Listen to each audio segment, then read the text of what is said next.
Bom dia, peço desculpa a todos vocês, que minha energia aqui está oscilando muito e agora a gente vai retornar aqui ao nosso debate, tá? Doutor Protesto, quero saber quando é que vai ser a nossa live, doutor? Vamos lá, vamos retornar ao nosso debate aqui. Doutora Gleise Melo, psicóloga, atuante em Jaraguá e Anápolis, a nossa querida cidade de Anápolis. Estamos retornando aqui, infelizmente a minha energia acabou de novo. Mas vamos retomar o nosso debate. Vamos lá. Vamos aguardar a doutora ingressar aqui, já solicitei a sua entrada. Estão todos me ouvindo bem? Estão todos me ouvindo bem? Vamos lá, vamos acionar. Doutora, tudo bem? Estou aguardando seu ingresso aqui.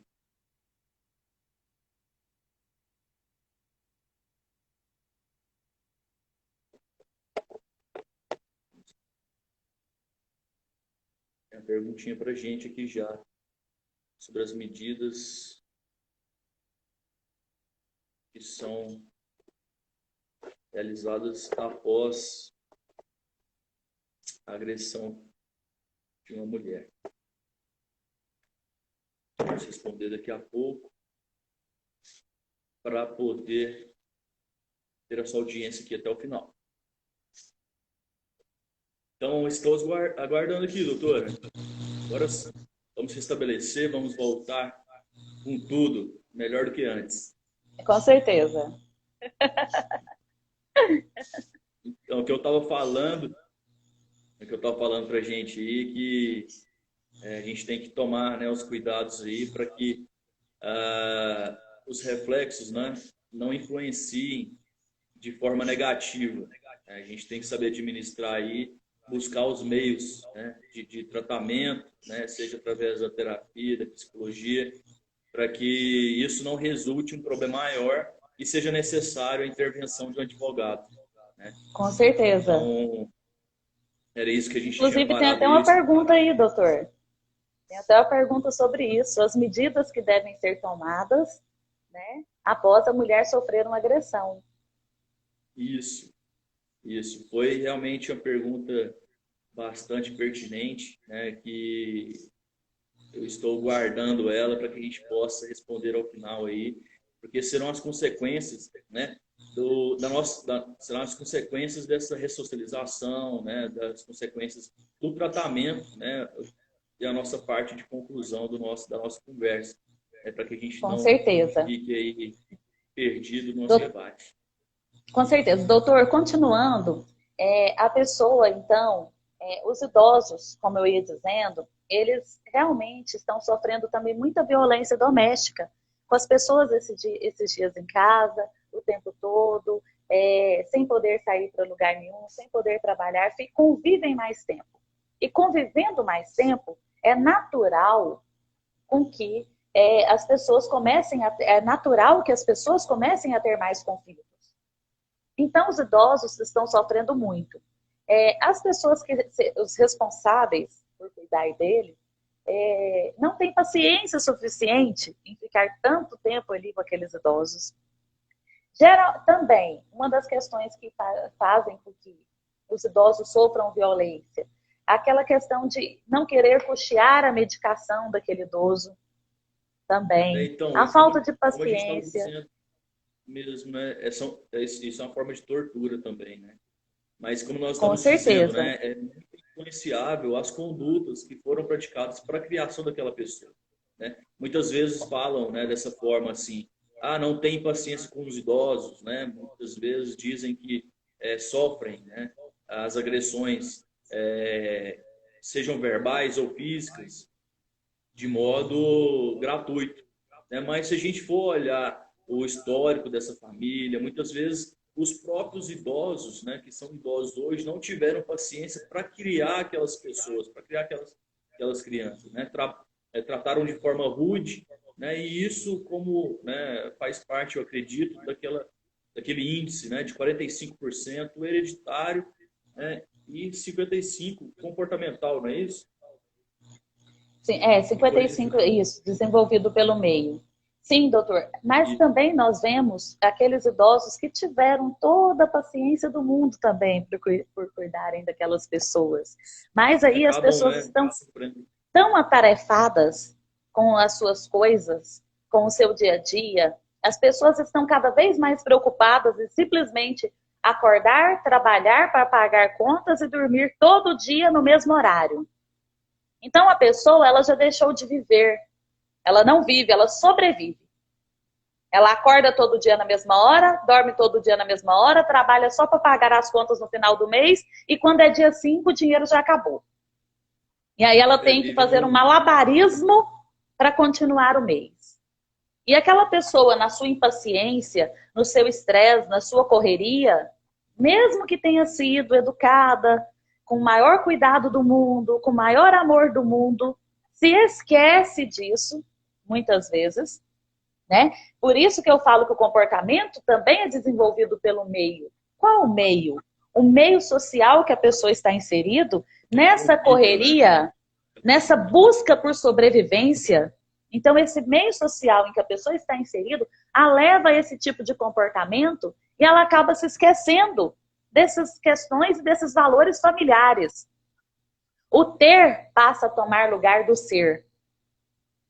É muito Os filhos interessante, ficam né? abandonados. Os filhos ficam abandonados, né? Deve ter alguém me ligando aqui, eu vou desligar, né? É um aborrecimento, não é um mal.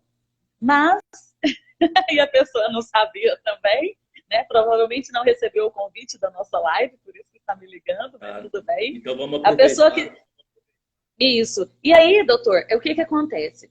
Essa pessoa, ela é inserida nesse meio aí, dessa correria, desse estresse, dessa questão de não conviver, esses valores familiares ficam esquecidos. Ela nem se lembra mais. Eu, por exemplo, tenho um livro, falta lançá-lo, escrito, que fala sobre felicidade. Um livro escrito foi o máximo, né? Desculpem o pleonasmo vicioso. Eu tenho um livro, falta lançá-lo, que fala sobre felicidade. Né? E esse é o assunto da maior parte das minhas palestras, onde eu tenho que lembrar as pessoas de como serem felizes. Todo mundo É o sabe. controle emocional, né, doutor? É o É controle algo que as emocional. pessoas sabem e que ninguém faz. Por exemplo, eu falo que as melhores coisas da vida são de graça, né? E parece que isso não tem a ver com o nosso tema, mas tem. É um abraço, Tem um beijo, um sorriso, um aperto de mão, é uma a reunião carência em virtual. si, a Nesse tempo carência em de si também pandemia, gera, né? sim, Também é uma gera reunião uma virtual melhor. nesse período de pandemia. Então, assim, Sim. essas coisas, ninguém morre falando assim, ai, que saudade dos meus dólares. Ninguém, na hora da morte, fica, ai, que vontade de ir lá na minha mansão um pouco. Então, a pessoa, ela trabalha para ter, ter, ter, ter. Claro que o ter é importantíssimo, Esquece do mas a ser, né? pessoa tem que se preocupar com as relações. O que fica depois que ela vai embora? E hoje em dia isso tem ficado esquecido. E é algo que tem gerado muita violência doméstica. Por quê? Por causa desse estresse. A pessoa, o que eu vou fazer para pagar as minhas contas, para pagar os meus funcionários, porque eu fiquei tantos dias sem trabalhar. Então, a gente sabe que é difícil, mas você que está passando por essa situação tem que aprender a canalizar a sua energia para atividades que lhe dão prazer. Uma pintura, um bom livro, assistir um documentário interessante, fazer o exercício na frente da televisão ou do seu computador. Descubra É muito aquilo que lhe dá interessante. prazer. Como, doutor? É muito interessante essa administração do comportamento, né? Essa administração saber o que fazer e também o que não fazer, né? Muitas vezes a gente está em situação de raiva, é uma situação que nossos ânimos estão à flor da pele. É melhor deixar para conversar depois, é melhor deixar para discutir no momento que estiver os ânimos mais acalmados, né? Porque isso pode resultar em uma agressão física, resulta em uma Com agressão certeza. verbal. Nem sempre Daí a é. Então, importância Com certeza, doutor. E daí a importância de nos conhecermos. Se você sabe que você não está bem, se você sabe que você não responde bem quando você está daquele jeito, então é melhor você ficar mais quieto, deixar para conversar uma outra hora. Então, essa questão das pessoas se esquecerem desses valores, ficarem nessa correria, nesse estresse desse período de pandemia, que nós sabemos que realmente tem pessoas que estão sem o que comer, tem pessoas que não sabem como pagar as suas contas, tem pessoas que não sabem como pagar os funcionários, tem funcionários sendo demitidos por causa disso. Então a gente entende que é um momento difícil, mas nós entendemos também e orientamos que você aproveite esse momento difícil e tente se conhecer melhor. Se você não conseguir, peça a ajuda de um profissional da psicologia. Tente se conhecer melhor para você aprender a canalizar essa agressividade para que ela não se torne uma violência. Lembrando que ela passa a ser violência quando ela ultrapassa os limites sociais. Então é importante, como que a gente percebe, por exemplo, que aquela pessoa está passando por uma agressão? Isso é importante para as pessoas que estão nos ouvindo. De repente, não são todos os familiares que estão agredindo aquele idoso, mas uma mudança de comportamento. Aquele idoso começou a ficar com um comportamento muito diferente, não conversava muito, agora não quer mais conversar. Espera aí, se houve uma mudança repentina de comportamento, deve ser averiguada. Ninguém muda de comportamento de uma hora para outra. Crianças, se aquela criança, aproveitando aqui para falar para os pais, cuidadores ou responsáveis, terem cuidado com o abuso infantil. Então, assim... Perceber que está assistindo a situação, quando vê a mudança de comportamento. Muitas vezes Por que eu digo isso? Por que eu digo isso, doutor? Porque 75% dos abusadores são pessoas muito próximas à criança. Aproveitam. Elas fazem parte do contexto familiar daquela criança. Então, cuidado. Se o seu filho está apresentando um comportamento muito diferente, então, assim, se o seu filho está... Estou vendo a pergunta aqui, daqui a pouco eu vou tentar respondê-la. Se o seu filho, ele está tendo um comportamento muito diferente, mudou de uma hora para outra, se o seu filho odeia ficar com aquela pessoa, cuidado. É um sinal que o seu filho está dando. De repente, a criança não fala que está acontecendo ou que está sendo abusada sexualmente, na maioria das vezes, porque ela não sabe que termo usar para contar o que está acontecendo. É uma coisa tão diferente para a cabeça dela que ela não tem nem palavras para contar para o pai ou para a mãe ou para outra pessoa da família o que está acontecendo. Então, fique atento. Da importância desse diálogo, né? Verdade. E de prestar atenção... Verdade. E de prestar atenção ao comportamento. Porque, de repente, aquela criança não fala, ela não verbaliza. Mas ela ficou diferente. Ela não quer ficar com aquela pessoa de jeito nenhum. Ela chega a urinar quando vê a pessoa, de tanto medo que ela tem. Então, cuidado com os sinais que o seu filho apresenta, porque pode não ser enjoo, pode não ser birra, pode não ser frescura, pode ser algo sério e que você precisa averiguar, assim como o idoso também. Infelizmente, nós vemos que crianças com algum tipo de deficiência, vamos dizer assim, entre aspas, elas sofrem muita violência e muitas vezes não é percebido. Por que não é percebido? Porque aquela criança, às vezes, tem alguma dificuldade motora, tem uma dificuldade na fala. Então, ou ela não consegue dizer que está acontecendo com ela, que está passando por esse tipo de violência, ou ela fala e ninguém acredita, acha que aquela criança está imaginando, fantasiando as coisas. Então, cuidado. Preste atenção no seu filho nesse período de pandemia. Não deixe qualquer parente ficar com ele. Preste atenção aos sinais, assim como também aos idosos. Ao seu pai muito idoso, ao seu avô muito idoso, você é acostumado a cuidar dele. Não deixe com qualquer pessoa, mesmo que seja da sua família. Se não for uma pessoa que está acostumada já a lidar com aquele idoso, deixe. E se deixou e percebeu uma mudança brusca de comportamento, encerre e passe a cuidar você mesmo, por mais difícil que isso pareça. Algo importante, a gente vê muito também, nesse período de pandemia, a violência contra a mulher. A violência doméstica contra a mulher. E aí a pergunta, né, de uma das pessoas que está nos assistindo é que, gente, nós não citamos todos os nomes, né, mas tem muita gente aqui que entrou por causa da questão da energia, não voltou ainda, mas depois nós tentaremos falar os nomes aqui das pessoas que estão nos assistindo. Aproveitar esse intervalo e pedir para o pessoal que já está conosco, apertar o aviãozinho, compartilhar com outras pessoas. Pra gente com certeza. E inscrevam-se no nosso canal, no YouTube. É Gleise Mello, psicóloga, e o Dr. Guilherme Carvalho. Se inscrevam lá no nosso canal, por favor. Então, aproveitando, as mulheres sofrem essa agressão e muitas vezes não sabem o que fazer. Sofreu uma agressão física ou psicológica, e depois nós vamos, tem até que falar as questões da agressão psicológica para a pessoa diferenciar. Você deve procurar a delegacia da mulher. Aqui em Anápolis tem a delegacia da mulher, em outras cidades tem a delegacia da mulher. Se na sua cidade não tiver a delegacia da mulher, procure a delegacia geral.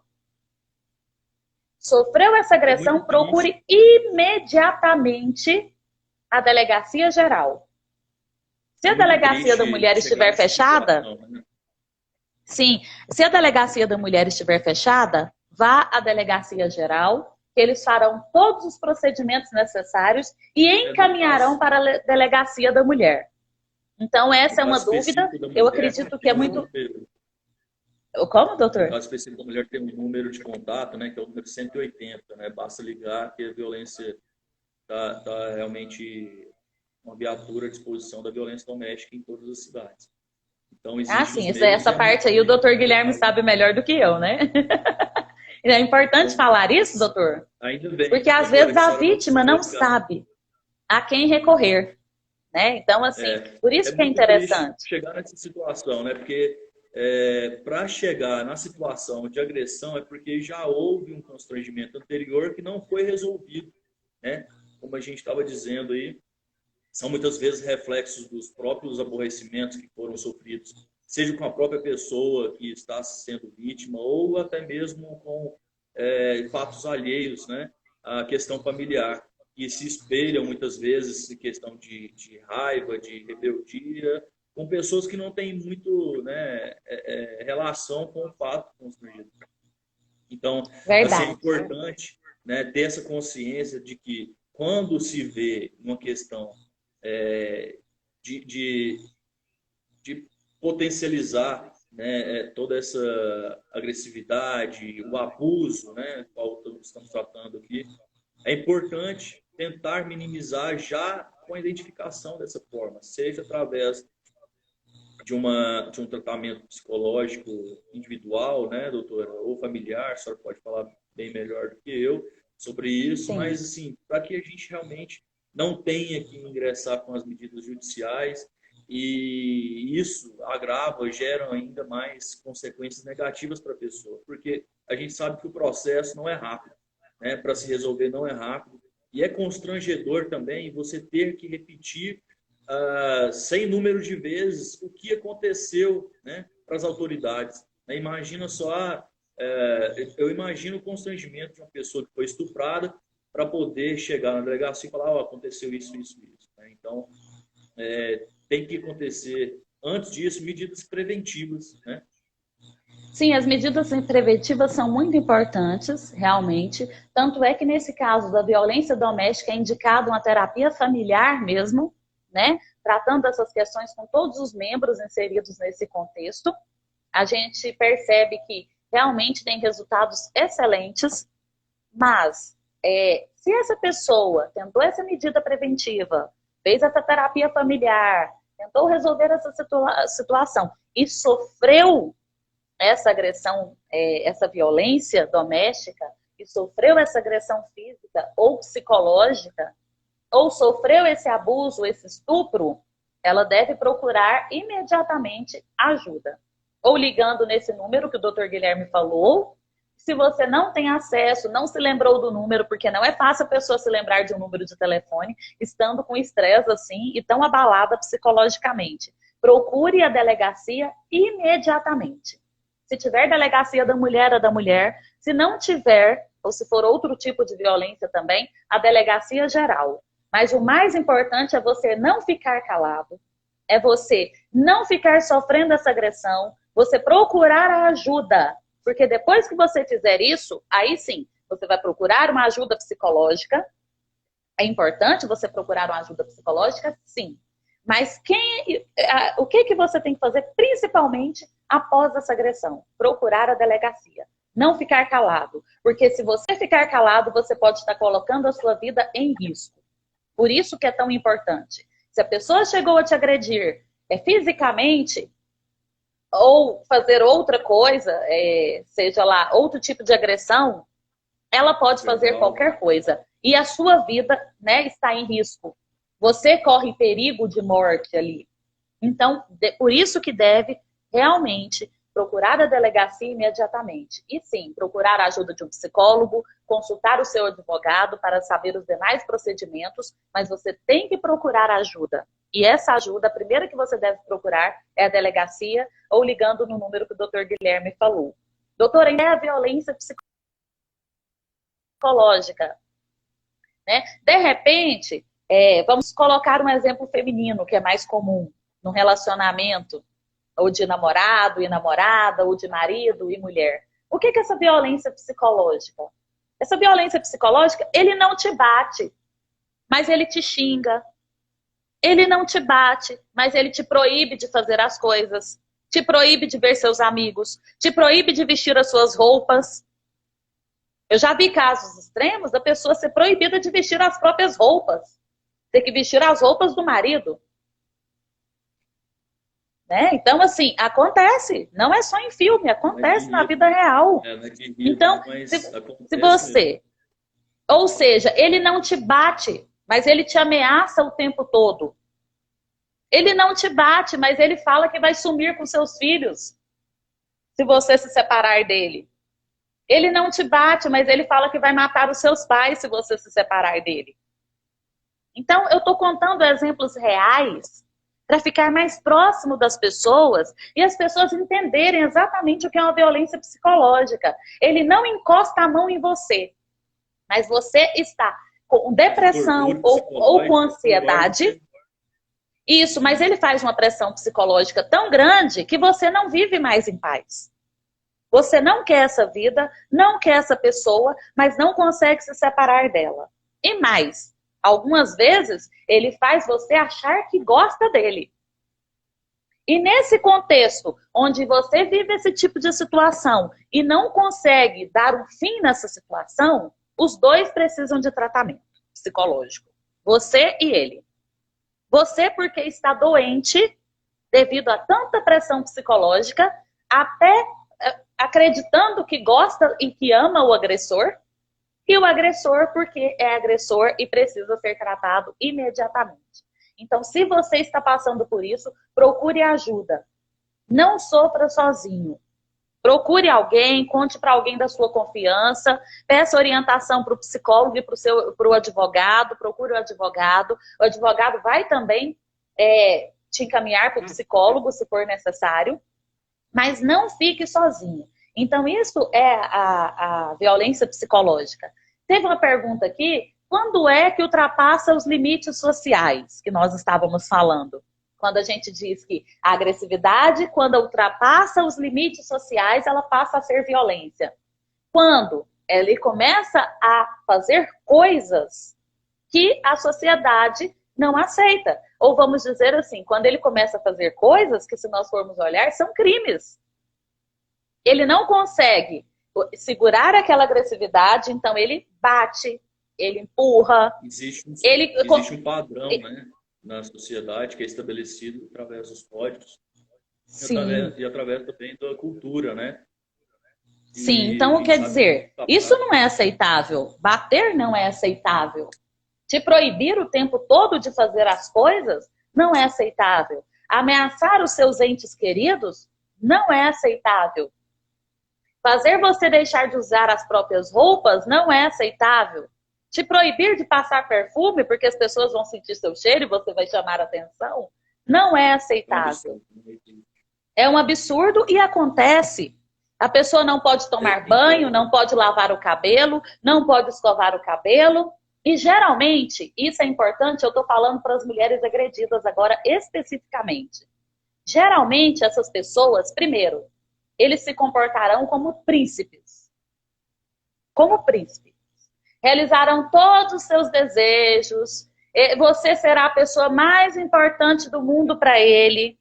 Ou seja, a forma que ele te envolve é tão grande que depois, quando ele começa a te agredir fisicamente ou psicologicamente, ele já criou um envolvimento tão grande que você só se lembra dos momentos bons. Então, isso é doença. Os dois precisam de tratamento. Por que eu digo doença? É um jeito vulgar de falar para que as pessoas que estão nos assistindo nos entendam melhor. Precisa de tratamento. Então, mesmo que ele se comportava antes de um jeito, mesmo que você, como que eu posso dizer? Você gostava do jeito dele se comportar, ele tratava bem a sua família, ou ele fazia tudo para você, mas se agora ele está comportando assim, ele está te agredindo, fisicamente ou psicologicamente. Tem uma teoria, né, da família e trata justamente nesse sentido também, né? Muitas vezes os próprios pais abusam dos filhos, né? E para os filhos, os pais são os melhores do mundo, né? Ficam cegos, né? Por essa situação onde muitas vezes os pais fazem tudo, porém, muitas vezes abusam também dos filhos. E esses filhos ficam, né, de forma cega, achando que está tudo normal.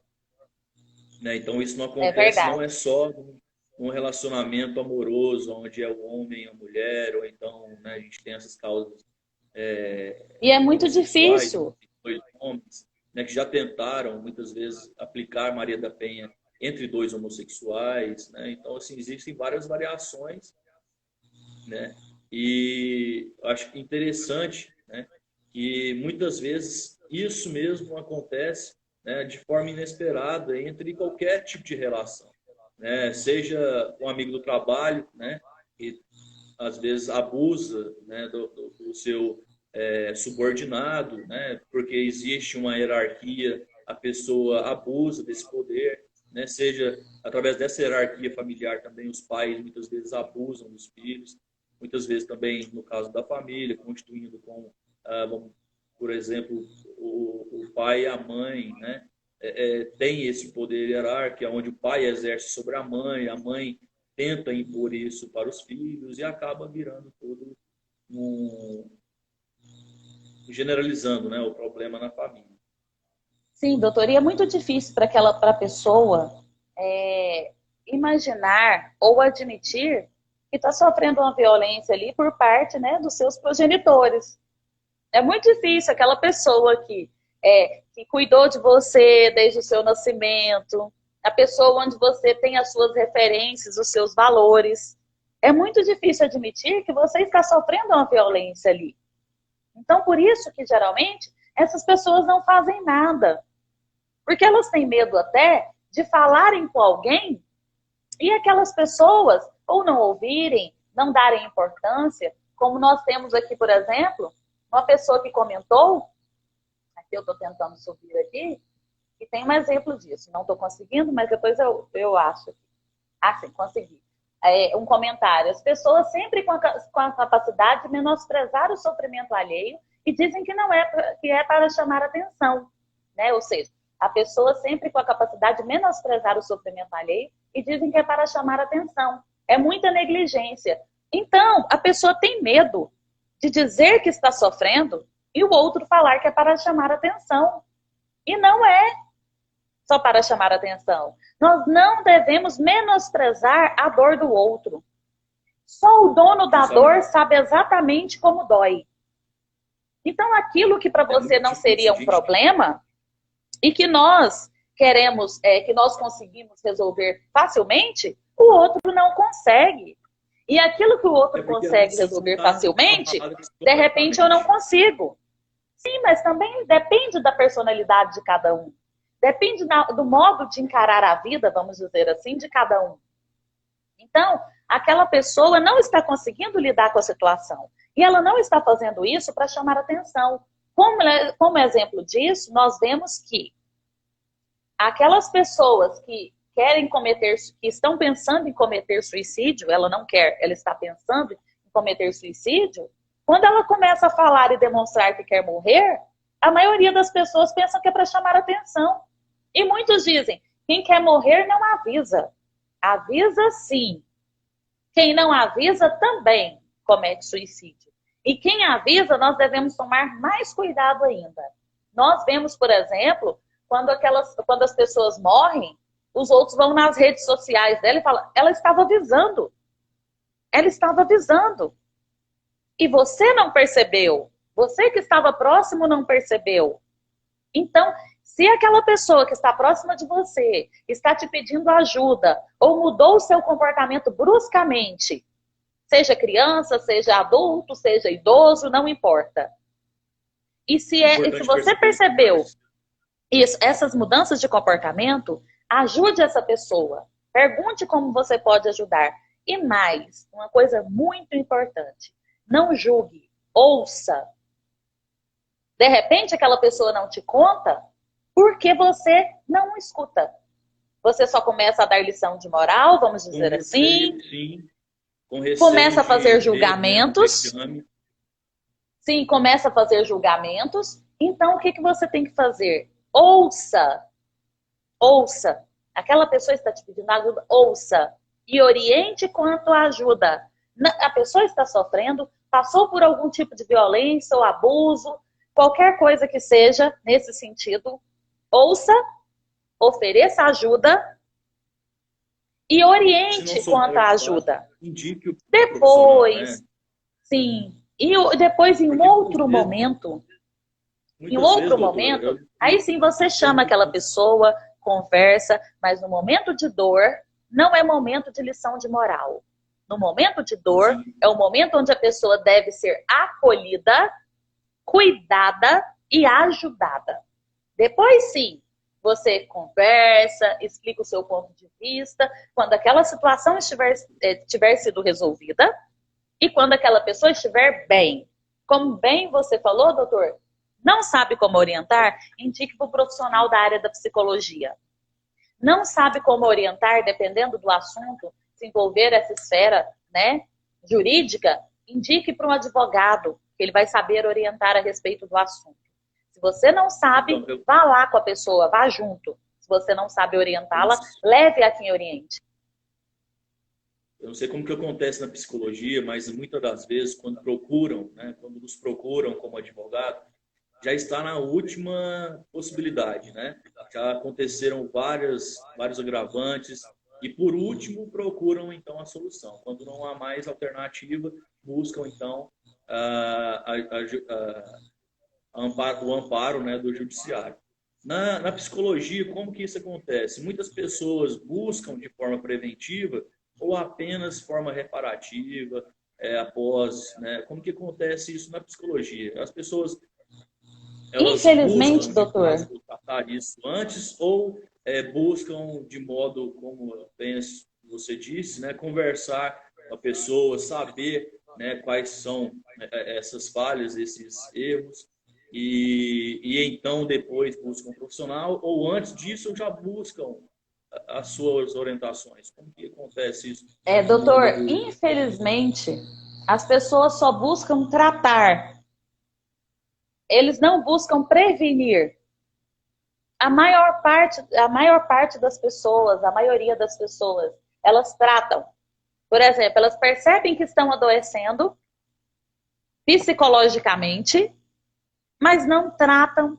Elas deixam para ir quando já estão doentes. Sempre é assim. Por exemplo, a pessoa tem coragem, nós não estamos aqui para falar de valores, mas só citando um exemplo. A pessoa tem coragem de pagar R$300 em uma roupa. Mas ele não tem coragem de pagar menos do que isso, às vezes, em alguns casos, uma sessão de terapia. Porque ele acha que não precisa. E aí, quando ele vai, ele já está doente. Tem jeito de tratar a pessoa que está doente também?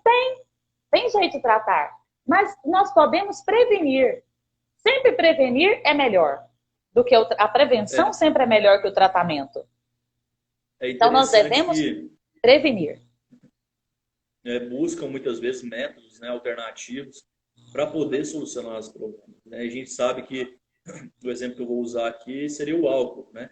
Muitas pessoas bebem, se embriagam a fim de que possam ter uma solução ali, né? Encontram ali no fundo do copo, buscar, né, a reparação para sua angústia, para o seu aborrecimento. E a gente sabe que isso acaba agravando, gerando mais violência, né? Gerando mais transtornos ainda. Então, muitas vezes, tentam tratar de forma errônea, né? Seja através mesmo do acesso às drogas, o acesso ao álcool, né? Isso tudo influencia sobremaneira no comportamento dessas pessoas. Né? E as pessoas que não receberam essa proteção familiar no que diz respeito à violência, não receberam essa proteção e não foram ensinadas assim nesse âmbito familiar, como nós falamos, tendem a buscar lugares e situações que a levem realmente para a violência, para as drogas, para as questões socialmente não aceitáveis. Então elas tendem a isso. É como se elas reproduzissem aquele comportamento. É como se elas tivessem aquela visão do que é normal, que aquilo é normal. Ela cresceu daquele jeito, ela cresceu naquele contexto. Então aquilo ali, para ela é normal. Ou seja, ela cresce com a visão dos valores distorcidos.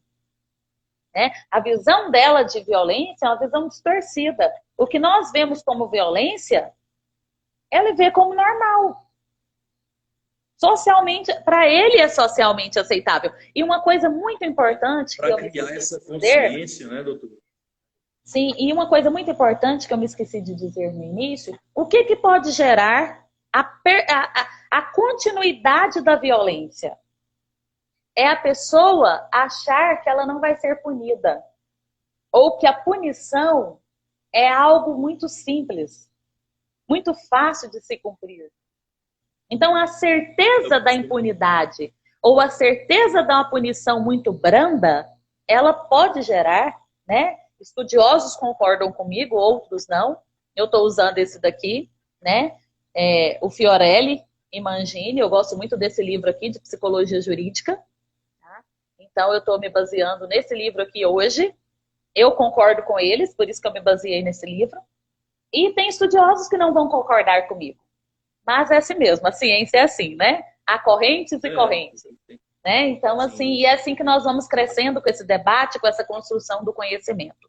Então, eu acredito que, eu estou com eles, que essa certeza da impunidade ou da punição muito branda, que não vai dar em nada, não vai dar em quase nada, vamos dizer assim, gera o agressor a continuar com a violência.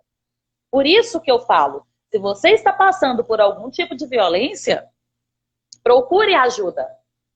Lembrando que a violência psicológica também é um dos tipos de violência que se enquadra na Lei Maria da Penha. A violência psicológica. Sim. E muitas pessoas não sabem disso. Essa punição, muitas vezes, né, ela tem o ímpeto de ser pedagógica, né? Ela não tem apenas de punir o agressor ou a agressora, né? Ela tem também a intenção de ensinar, né, de orientar muitas vezes a pessoa que praticou esse ato ilícito, né? Seja através do aborrecimento, da agressão, da violência verbal ou física, né, do abuso do seu poder. De qualquer forma, é possível, é plenamente possível que a gente busque métodos de reparação, né, de punição e de forma pedagógica, né, para que isso não se reitere. A gente sabe que no Brasil, muitas vezes, a gente só consegue punir, né, algum fato ilícito através da punição pecuniária, ou seja, daquela multa, né, daquele valor que tem que ser pago. Quando o brasileiro tira o dinheiro de fato do bolso, é que ele sente, né, os reflexos disso, né, infelizmente. Verdade. Pode falar, doutor. Fica à vontade. Então é isso mesmo, né? Porque assim, não só as reparações psicológicas podem ser feitas, né? Mas também essa reversão, né, essa punição pedagógica pode ser pecuniária e revertida para a vítima, né? Seja na seara civil, né, aonde a gente vai buscar a indenização, a reparação, o tratamento, né, o patrocínio do tratamento e todo medicamento que for necessário, como também, né, de forma criminal, aonde vai punir, né, o indivíduo, o acusado, o réu ou a ré, para que isso não reitere, né? Essa prática realmente, infelizmente, chega no limite aonde é necessário implicar medidas coercitivas para que isso não continue acontecendo. Verdade. Fora desse contexto, eu sou totalmente contra a punição, né? Se nós formos olhar para a psicologia behaviorista, Skinner, ele diz o quê? Que o reforço gera, normalmente sim, fora desse contexto. Né? Skinner diz que o reforço gera felicidade e a punição gera doenças psicológicas. Mas esse reforço aqui pode ser esse tratamento preventivo que nós já citamos aqui. Mas quando ele não resolve, e aí sim entra nessa punição, lembrando que a punição aqui é um pouco diferente do que a psicologia behaviorista diz, né? De repente, são questões diferentes, mas eu estou me lembrando disso que é importante. Geralmente, aquela pessoa, ela se comporta para ganhar, muito melhor para ganhar algo do que para não ser punido. Como exemplo disso, vamos supor um boleto. Um boleto que tem que ser pago de R$200. Mas se ele for pago até o dia 5, o vencimento é dia 10. Mas se ele for pago até o dia 5, ele tem um desconto de R$100. Eu tenho certeza que a maior parte das pessoas vão correr para pagarem o boleto dia 5. Ele se comporta muito mais para receber uma recompensa, muito melhor para receber uma recompensa, do que para receber uma punição, por exemplo. Mais pessoas vão querer pagar o boleto até o dia 5 para ganharem a recompensa de R$100 de desconto, do que aquelas pessoas que vão pagar com juro. Então, tem gente que vai pagar com juro. E o juro é a punição. Então, se as pessoas usassem aí, né, essa estratégia aí, e contratassem um psicólogo para orientá-las, ao invés de ficar só cobrando juro, tem gente que não se importa de pagar juro. E deixa lá o juro correr e pronto. Então, ao invés dele deixar o juro lá correndo, ele iria se comportar para ir rapidamente pagar o seu boleto para ter um desconto de R$100. Então, o reforço gera felicidade. E a punição gera problemas psicológicos. Interessante, né? Porque, assim, o meio, né, da prisão é um meio de ressocialização, na teoria, né? E a gente sabe que as condições precárias, né, seja das condições femininas ou masculinas, ambas alas estão em condições precárias e a gente sabe que não ressocializa ninguém, né? As punições acontecem, né, de forma que não ressocializam, né, esses indivíduos. Verdade. De repente, seria o caso da gente realmente concluir, né, essa forma de debate mesmo desse jeito, né? Como que a gente pode ressocializar essas pessoas que sofrem os reflexos dos aborrecimentos, desses abusos, dessas violências, né? E realmente como que ela pode buscar de forma que negativamente. Sim. Estão me ligando aqui, mas eu vou recusar novamente. E, realmente, doutor, se esse contexto fosse, nós inseríssemos isso que eu estou falando nesse contexto, e a pessoa ela tivesse uma recompensa por não desempenhar mais tal comportamento, de repente seria melhor do que receber a punição de ficar preso. Mas esse é um debate muito grande e que se nós não fizermos, está aparecendo na minha mão aqui, eu estou olhando ali, talvez as pessoas ficam se perguntando por que eu estou olhando ali, por que eu estou mexendo ali. É porque eu deixei o do notebook aberto para ficar vendo os comentários, para ficar mais fácil. Então, por isso que eu mexo ali, para ficar vendo as perguntas de vocês, as pessoas que estão entrando, que estão nos cumprimentando. E por isso que às vezes minha mão aparece assim. Isso. Então, esse debate é um debate muito amplo, mas de repente, sim, as pessoas deixariam de ser violentas e de cometerem violência mais para serem recompensadas do que pelo medo da punição. Só que muitas pessoas não vão concordar comigo, por isso que esse debate é um debate amplo. Nós poderíamos depois um dia fazermos uma live só sobre isso, né, para discutirmos melhor esse assunto. Né? Porque hoje nós estamos aqui há 1h30, né? Porque fechou e abriu o vídeo. Então, nós estamos aqui há 1h30. Quero pedir para as pessoas fazerem como o Dr. Guilherme falou aí, clicarem no aviãozinho, compartilharem essa live. Quero pedir mais uma vez para as pessoas entrarem no YouTube, Gleise Mello Psicóloga, só colocarem assim, Gleise Mello Psicóloga. Quando vocês colocarem isso, vocês vão encontrar o meu canal. Lá no meu canal, tem o canal do Dr. Guilherme em destaque. Eu coloquei para ficar mais fácil. Então, vocês vão se inscrever lá, inscrevam-se no meu canal, inscrevam-se no canal do Dr. Guilherme, porque a próxima live talvez nós conseguiremos transmitir pelo YouTube, porque tem pessoas que não têm Instagram. Então, se vocês nos ajudarem, nos seguirem, né? Eu abri o canal agora por causa das lives, então, assim, precisamos de 1000 seguidores, pelo menos, para podermos transmitir a live pelo YouTube. Então, precisamos da ajuda de vocês, até para aquelas pessoas que não têm Instagram poderem estar nos assistindo, e a maioria das pessoas preferem a live transmitida pelo YouTube. Quero aproveitar que eu fiz essa pausa, doutor, e agradecer a algumas pessoas que estão aqui. Umas entraram, outras saíram de novo. Quero agradecer a Débora Cardoso, a Débora Carvalho. Não conhece, né, doutora, essa? Não conhece, né? Assim como eu não conheço a Sirlene Correia.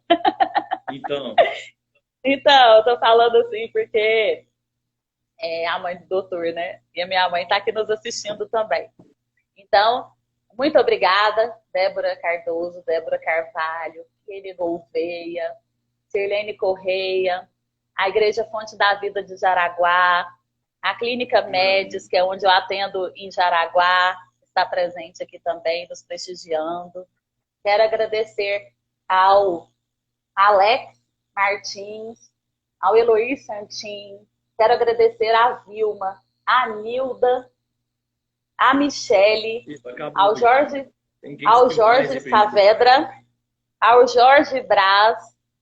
Quero agradecer a todas essas pessoas, a pastora Vera, quem mais? A Michele Fernandes, Franciele Camila, tá aqui. Deixa eu ver se eu agradeci todo mundo, porque sumiu aqui para mim. Gente, ó, se eu esqueci de agradecer a alguém, nos perdoe, por favor, porque como estava dando esse problema de vídeo que fecha de novo, algumas pessoas que estavam aqui, alguns comentários sumiram para mim. Então, me perdoe por não ter agradecido todo mundo, tá? Então, tem várias pessoas que entraram, que saíram, e agora não está aparecendo aqui para mim. Tá bom? Mas eu quero agradecer a vocês por estarem nos assistindo. Quero dizer que nós continuaremos, né, doutor, fazendo essas lives de acordo com a expectativa de vocês. Então, é interessante vocês entrarem lá no nosso canal, se inscreverem e comentarem lá o vídeo com sugestões para as próximas lives. De repente, você tem alguma dúvida, não sabe a quem recorrer, então recorra a nós dois aqui, que à medida do possível estaremos ajudando vocês.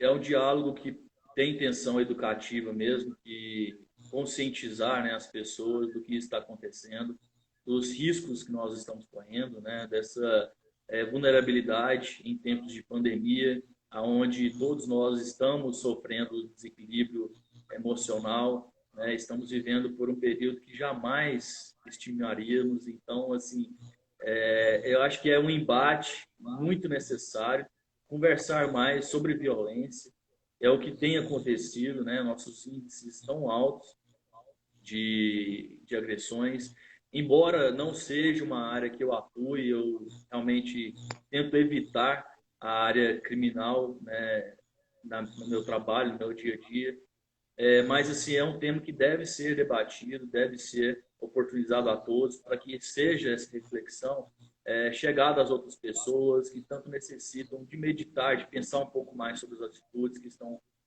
fazendo, né, o que estão fazendo nesse período. Então, é a Bem, forma que a gente encontrou de alcançar as pessoas e também divulgar o nosso serviço, né, doutora? bem, eu também evito a psicologia jurídica, né? Mas, devido à necessidade do momento, que é orientar as pessoas acerca dessa violência nesse período de pandemia, né? Assim, já fiz psicologia jurídica na faculdade, é uma matéria que eu gosto muito, mas é uma matéria, uma parte, uma área da psicologia que eu também evito. Mas devido às necessidades das pessoas, das perguntas, dessa demanda que tem surgido nesse período de pandemia, nós vimos como um dever social nosso mesmo estar orientando a população acerca desses temas tão importantes, necessários e que muitas vezes as pessoas não sabem a quem recorrer.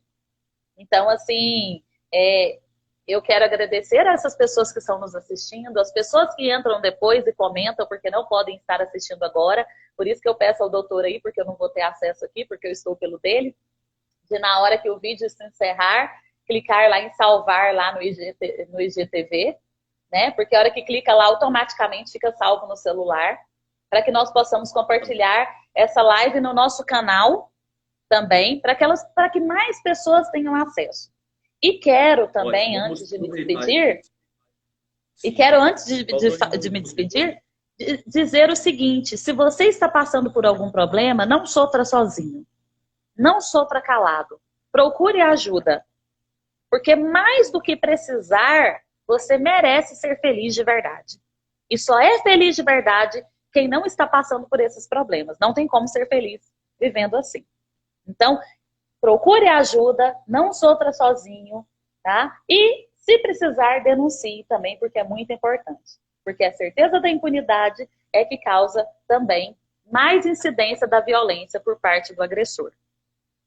Então, isso fizeram, sobre esse tema, fizeram, né, sobre essa conclusão, fizeram uma pergunta que trata justamente quais são as medidas, né, punitivas, de forma que o agressor não chegue, né, à vítima. E hoje tem estabelecido medidas de distanciamento, né? Além da que nós estamos vivendo, né, distanciamento social, existe também esse distanciamento entre o agressor e a vítima, onde são determinados limites, né, para a aproximação.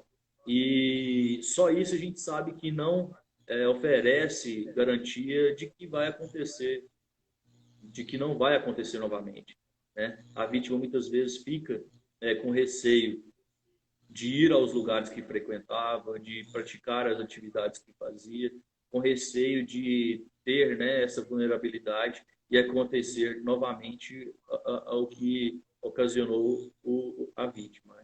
Então, assim, de forma que a vítima também tem que saber como agir e saber esgotar isso, né? Não basta suportar, tem que saber, de fato, procurar o profissional da psicologia, né, a doutora Gleise, para orientar, para poder sugerir quais são as medidas cabíveis.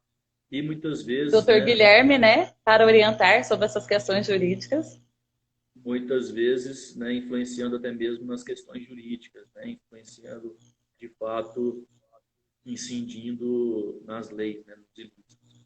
Então, a gente quer realmente proporcionar isso aí para quê? Para que as pessoas saibam como reagir, saibam que precisam, né, ter a ajuda profissional, para que conheçam os caminhos alternativos, sem tentar resolver as coisas sozinhos. Porque isso tudo agrava, muitas vezes, a situação que estão vivendo. Verdade, doutor. Então, o caminho é esse, né? Procurar essa ajuda mesmo, procurar os profissionais adequados para essa ajuda. Assim, falar que nós continuaremos, né, doutor, com essas lives, né? Foi muito bom passar aqui esse tempo com vocês. Quase 2 horas, 1 hora e 42 minutos. Então, assim... Então, já tem... Aqui está marcando 55 minutos, nós temos 5 minutos para a gente concluir a nossa conversa aqui online. Então, doutor, vamos fazer então uma pausa para o print. Eu quero desafiar as pessoas aí que estão nos assistindo a fazer um print aí da tela do seu celular, né? E depois postarem com as nossas hashtags aí, psicóloga Gleise Mello, ou Gleise Mello psicóloga, e doutor Guilherme Carvalho, advogado. Então, ó, pode fazer. Pausa para o print, gente. Então, sorriso.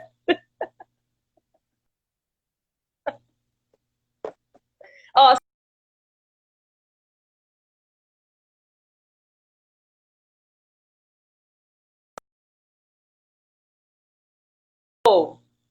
travou.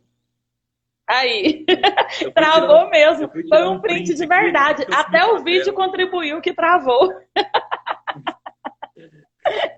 Então, poste aí com as nossas hashtags para cada vez mais as pessoas poderem nos seguir e ter acesso a essas informações sobre esse período.